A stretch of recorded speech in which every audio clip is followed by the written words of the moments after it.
Hi everyone, my name is Michel. I am a PhD student at UC Davis, and I've been working with the Road Ecology Center on a project estimating total roadkill for one species for a US state.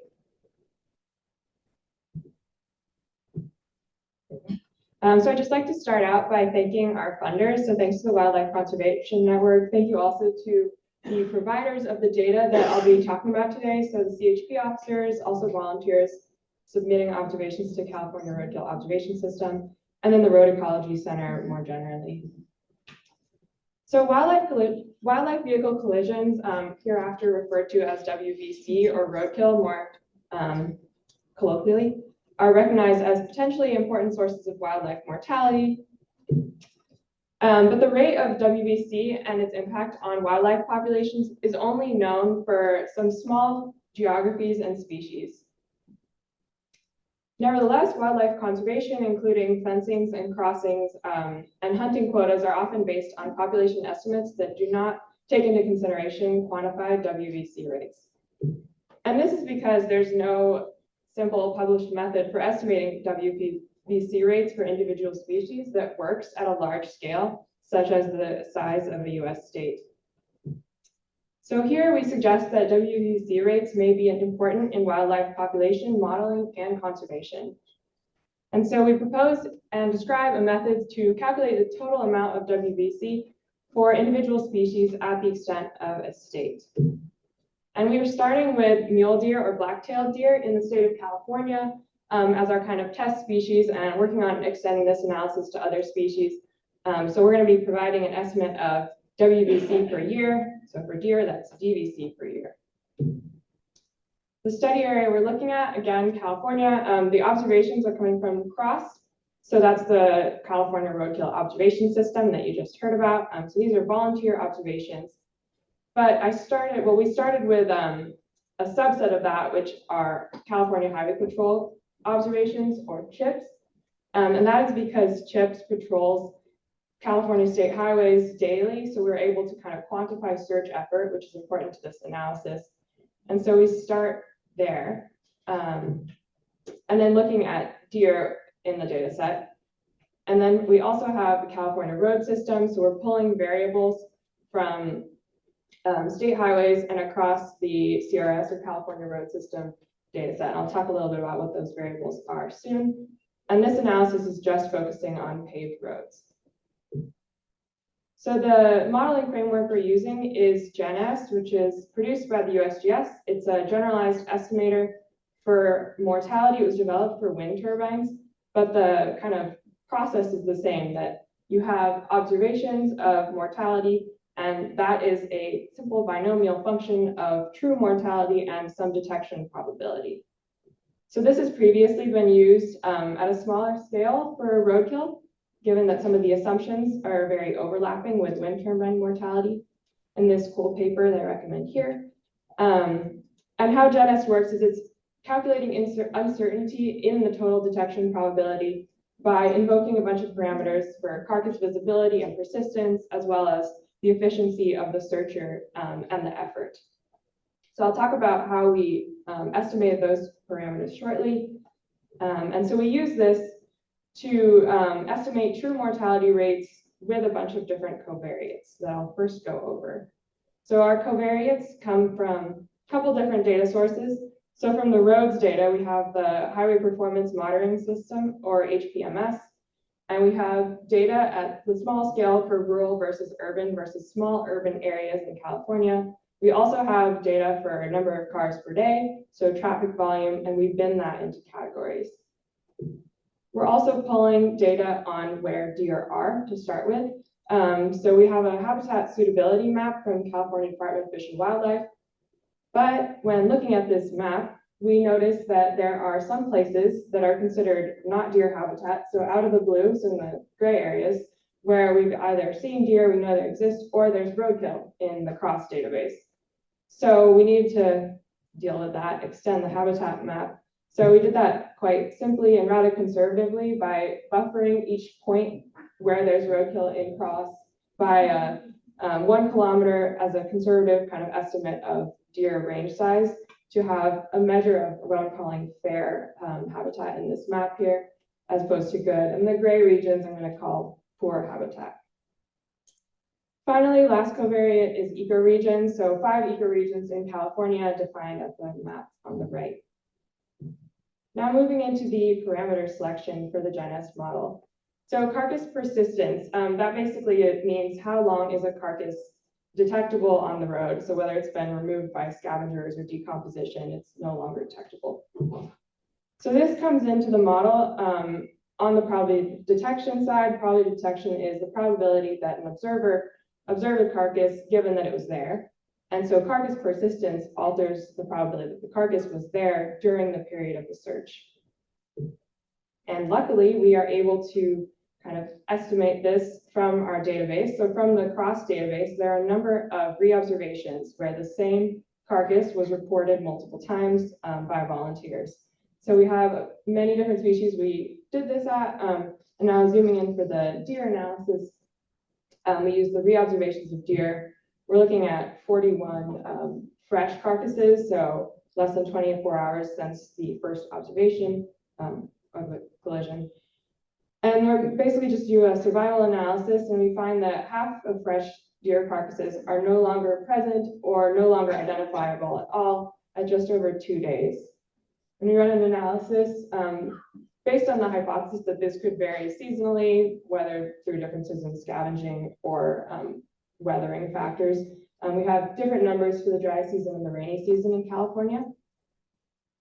But then here, there's a bit of a caveat because the analysis that we're focusing on, at least initially, is the CHP data. And CHP are patrolling daily over state highways. And CHP also removes carcasses because they are like a risk to drivers.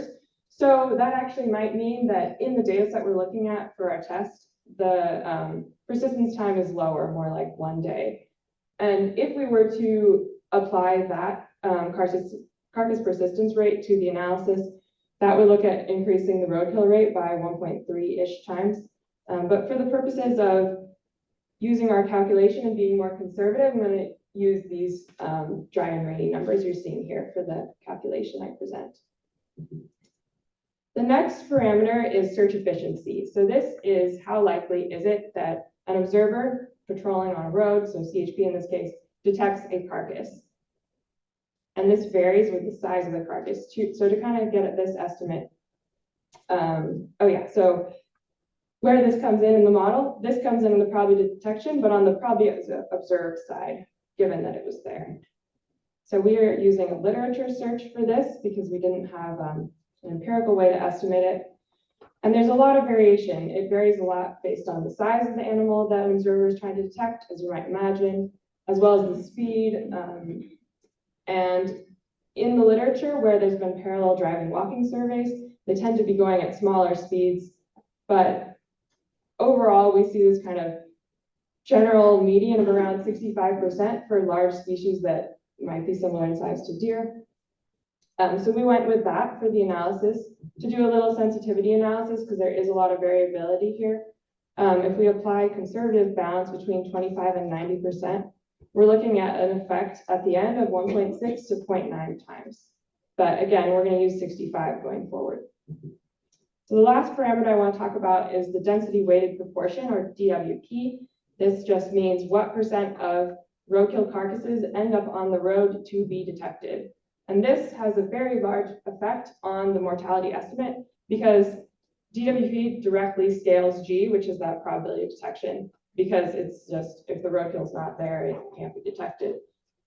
Again, this is very variable by species. Animals like deer might be more likely to get off the road, even if they are injured by a vehicle and later succumb to those injuries. So fortunately, we were able to actually empirically estimate this, again, using CHP reports. So when CHP are called onto the scene because there was a collision with a vehicle, they'll show up and they'll look for the carcass. And some percentage of the time, they can't find the carcass. And so that is our unknown fate column here.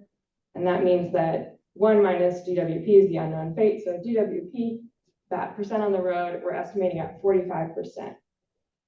This number we thought was actually kind of high, and because of reporting in other states. So for some sensitivity analysis, If we vary DWP by 10 to 90%, we're looking at 4.5 to 0.5 times. So a lot of variability there, but we're going to stick with 45% for the purposes of this calculation.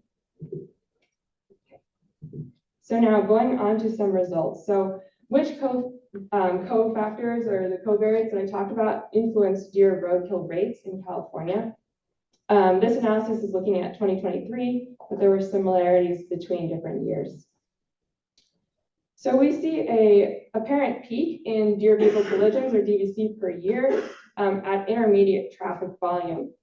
And with a generalized additive model, this curve is significant. This sort of parabolic shape is also significant in a second order polynomial GLM. And so this, in the theoretical literature, there's been this idea that at very low traffic volumes, there's not really opportunity for cars to hit wildlife, whereas at super high traffic volumes, there might be behavioral avoidance or structural avoidance or something. So you might end up with a peak, and so we kind of are seeing this peak in the rates here. The second covariate, so ecoregion, there actually wasn't much of a difference between most of the ecoregions in California, but there was a significant difference between the lowest, so the South Coast versus the mountainous regions in California, the Sierra Modoc regions, which have the highest roadkill rates when considering all the other covariates in the model. The extent of urbanization was a significant predictor as well, with small urban areas having greater roadkill rates, almost by a factor of 2 than urban areas and rural areas. That's after considering traffic volume and other factors, but there's some entangling there. And then deer habitat quality did not have a significant impact when we're looking at the difference between fair and good. So with these covariates, we kind of map this onto the map of California across the road system, kind of extending this beyond just the state highways where we ran the model. And we're able to look at spatial variation in roadkill rates for deer. Zooming in on the right, we have Lake Tahoe over here. And you can kind of see that in some of the small urban areas in the mountains, we have the higher rates. Now, the part we've been waiting for, the actual total number of deer killed in California. So on those highways that were in the model, we're looking at around 10,000 deer per year. And then we extend to habitat classes that map all the covariates within the deer habitat. That goes up to 25,000, but that's only on 53,000 kilometers of road. So we add now the poor habitat kilometers of road. Those are those blue areas in the map. And the way that I did this, well, we didn't have a measure for poor deer habitat because there haven't been deer hits in those areas, but it's possible that there still are deer because based on the way we extrapolated, that was a bit of a conservative way. So we took the lowest rate, so basically the safest class that we found in our models. And we also run a model that completely ignores deer habitat because we found that it wasn't significant, at least between fair and good. And either way, we add about just less than 2,000 deer over those additional road kilometers. But we're still missing roads in California within the functional classification of 1 through 6. And so we added those on just by extrapolating the general rate because each of these classes was equally represented in the highways. So there's some assumptions going into that, I admit, but to present that number, we're looking at about 45,000 deer per year. But we're still missing roads in California. Again, these are paved roads, but we don't have any small local paved roads, which are considered class 7. And there are an additional 100,000 to 400,000 kilometers. So that is a large range, and it's going to add quite a few more deer. So the way we came up with this number is by applying the lowest quartile rate from the low volume traffic class. So this is more of a caveat to note, but on classes 1 through 6 paved roads in California, we're at about 45,000. That brings us into the comparison with the deer population. So California Fish and Wildlife estimates that there are about 450,000 mule deer in the state of California. with that population declining in recent years. So our estimate, 45,000, is about 10% of that. And so conclusions, we developed a method to estimate total WBC for individual species for US state. And we estimate that 10% of California's mule deer and black-tailed deer population is killed every year on paved roads. That is just about twice the number of deer killed in the state of California by hunting. In 2023, I think it was about 21,000. So it's a little over that.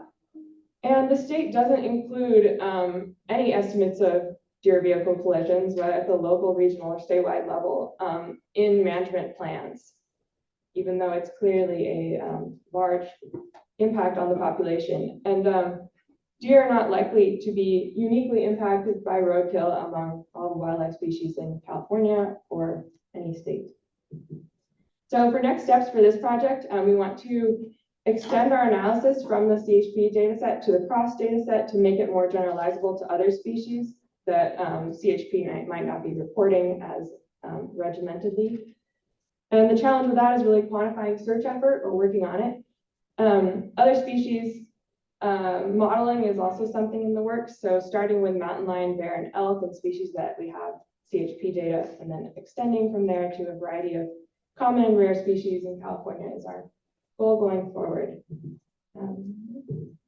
So with that, I'd just like to thank you for listening, and thank you again to the Wildlife Conservation Network, to the providers of the data set, and also to the Road Ecology Center. And I'll take questions.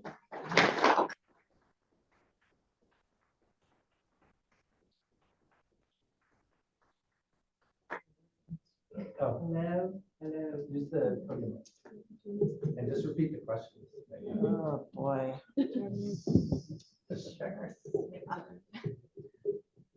Okay, questions for Alice? Yes. Who contributes to the CROS data set? Is it Caltrans, private citizens? It was distinct from CHIPS, so just curious. So the question is, who contributes to the cross data set, the CROS data set? Yeah, so it can be everybody. The CHP data is added, but it's also private citizens, volunteer, anyone. You can basically just take a picture of roadkill that with if you have GPS settings on your phone, and then upload it to the database, and it goes in there. We also get Caltrans and CDF. We also get Caltrans and CDFW data, Fraser says. Do you have to do anything specifically with that data set to like eliminate duplicate reports, or? We have an automated duplication of that. Really? ADR, of course you do. Automated duplicate removal system. ADRS. Love it. Okay, back there.